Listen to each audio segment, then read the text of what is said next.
ಸಂಸದ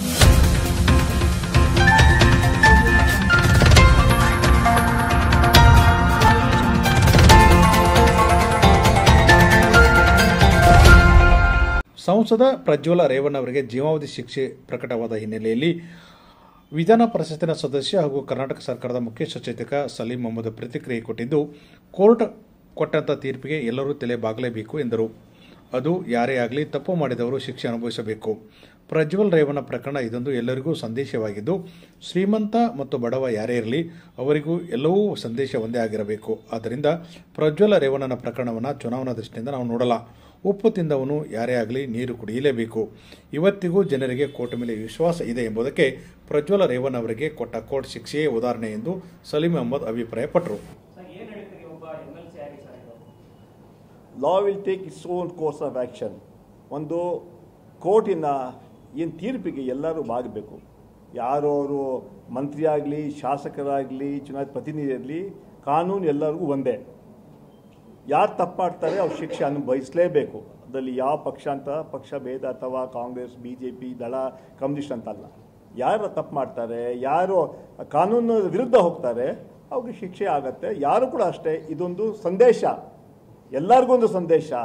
ಯಾರೇ ದೊಡ್ಡವರು ಇರಲಿ, ಯಾರೇ ಸಣ್ಣವರು ಇರಲಿ, ಶ್ರೀಮಂತರು ಇರಲಿ, ಬಡವರು ಇರಲಿ, ತಪ್ಪು ಮಾಡಿದ್ರೆ ಅವ್ರಿಗೆ ಶಿಕ್ಷೆ ಆಗೇ ಆಗತ್ತೆ. ಇದೇ ಒಂದು ಸಂದೇಶ ಈ ಪ್ರಜ್ವಲ ವಿಚಾರ. 2023 ಚುನಾವಣೆ ನಂತರ ಕುಟುಂಬ ಸಾಕ್ತಾ ಇದ್ದಂತ ಅದರಲ್ಲಿ ಭರವಸೆಯ ಮುಂದಿನ ಫ್ಯೂಚರ್ ಆಗಿದ್ದಂತ ಒಬ್ಬ ಯುವ ನಾಯಕ ತನ್ನ ತಪ್ಪಿನಿಂದ ಇವತ್ತು ರೇಪಿಸ್ಟ್ ಅಂತ ಸಾಬೀತಾಗಿ ಜೈಲು ಶಿಕ್ಷೆಗೆ ಹೋದ. ಅದು ಕಾಂಗ್ರೆಸ್ಗೆ ಪೊಲಿಟಿಕಲಿ ಯಾವ ರೀತಿ ಹಳೆ ಮೈಸೂರು ಭಾಗದಲ್ಲಿ JDS ವೀಕ್ ಆಗಿರೋದು ಯಾವ ರೀತಿ ಮೈಲೇಜ್ ಈ ವಿಚಾರಕ್ಕೆ ಸಂಪೂರ್ಣ ಡಿಫ್ರೆನ್ಸ್ ಇದೆ. ಅದರಿಂದ ಯಾರು ಚುನಾವಣೆ ಪ್ರತಿಯೊಂದು ಕೂಡ ನಾವು ಚುನಾವಣೆ ದೃಷ್ಟಿ ಇಟ್ಕೊಂಡು ನೋಡ್ತಾ ಇಲ್ಲ.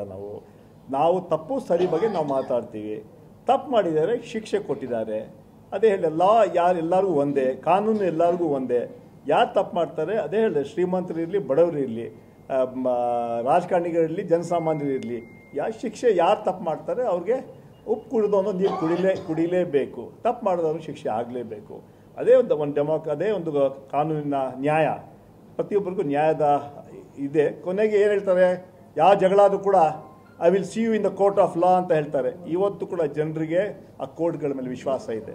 ಇವತ್ತು ಕೂಡ ಯಾವುದೇ ಸಣ್ಣ ಪುಟ್ಟ ವಿಚಾರ ಆಗಲಿ ನಾನು ನಿನ್ನ ಕೋರ್ಟಲ್ಲಿ ನೋಡ್ಕೊಳ್ತೀನಿ ಅಂತ ಹೇಳ್ತಾರೆ. ಯಾಕೆ ಅಂತ ಹೇಳಿದ್ರೆ ಎಲ್ಲಿ ಎಕ್ಸಿಕ್ಯೂಟಿವ್ ಫೇಲ್ ಆಗ್ತಾರೆ, ಎಲ್ಲಿ ಬೇರೆ ಫೇಲ್ ಆಗ್ತಾರೆ, ಅಂತಿಮವಾಗಿ ಕೋರ್ಟ್ ಅಂತ ಹೇಳ್ತಾರಲ್ಲ, ಅದೇ ಒಂದು ಜನರು ಇವತ್ತು ಕೂಡ ಜನರಿಗೆ ಕೋರ್ಟ್ ಮೇಲೆ ವಿಶ್ವಾಸ ಇದೆ.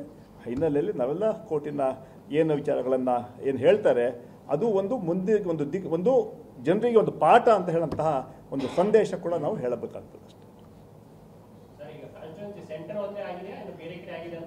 ಈಗ ಇದು ಆರಂಭ. ಈಗ ನಾವು ಫಸ್ಟ್ ತಗೊಂಡಿದ್ದೀವಿ, ಇನ್ನು ಚೆಕ್ ಮಾಡ್ತೀವಿ. ನೆಕ್ಸ್ಟ್ ಈಗ ಒಂದು ಕಾನ್ಸ್ಟಿಟ್ಯೂನ್ಸಿಲಿ ಒಂದು ಸ್ಟಡಿ ಮಾಡಿದ್ರು ರಾಹುಲ್ ಗಾಂಧಿಯವರು. ಒಂದು ಸ್ಟಡಿ ಮಾಡಿ ಸುಮಾರು 7 ತಿಂಗಳು 8 ತಿಂಗಳು ಇದ್ರ ಬಗ್ಗೆ ಚರ್ಚೆ ಮಾಡಿ ಎಲ್ಲ ಬೂತ್ಗಳನ್ನು ತರಿಸ್ಬಿಟ್ಟು ನೋಡಿ ಸರ್ವೆ ಮಾಡಿ ರಿವ್ಯೂ ಮಾಡಿ ಆಮೇಲೆ ಒಂದು ಸಂದೇಶ ಕೊಟ್ಟರು. ಅವರೇ ಹೇಳಿದ್ದು, ಕರ್ನಾಟಕದ ಒಂದು ಕ್ಷೇತ್ರದಲ್ಲಿ ಈ ಥರ ಮಾಲ್ ಪ್ರಾಕ್ಟೀಸ್ ಆಗಿದೆ, ಎಲೆಕ್ಷನ್ ಕಮಿಷನ್ನ ಸೇರಿಸ್ಕೊಂಡು ಒಂದು ಕ್ಷೇತ್ರದಲ್ಲಿ